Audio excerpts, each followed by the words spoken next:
Ce vendredi 6 janvier, le Conseil des prud'hommes de Bobigny a rejeté la demande du collectif Oser le féminisme, qui avait intenté une action en justice contre le concours Miss France en novembre 2022.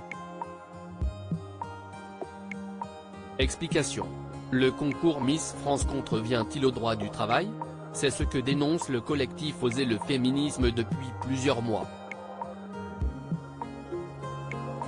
Pour rappel, quelques semaines avant l'élection de Diane Lair, Miss France 2022, l'association avait intenté une action en justice contre le concours Miss France.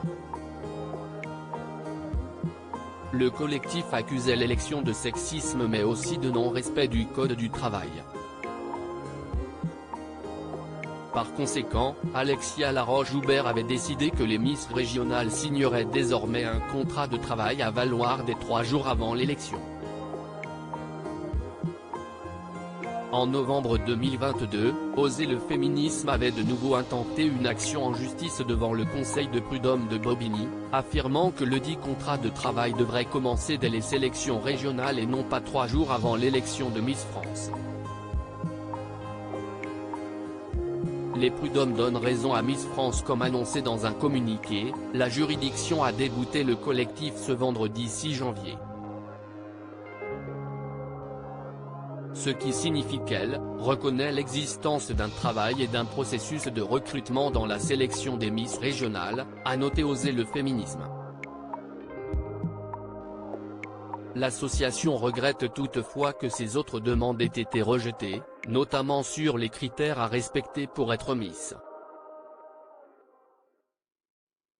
Une décision intolérable qui fait perdurer un processus de recrutement discriminatoire et illégal, a dénoncé Oser le féminisme, qui pourrait faire appel.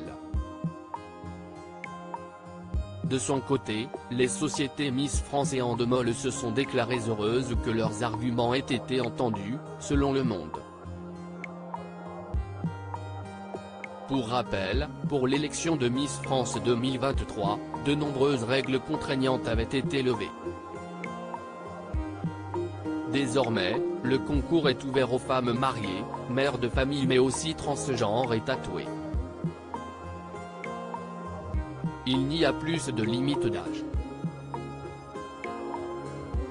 Une grande avancée dans l'histoire du concours de beauté, qui ne s'est toutefois pas retrouvé sur la scène de Châteauroux le 17 décembre dernier, lors de l'élection d'Inodira Ampion.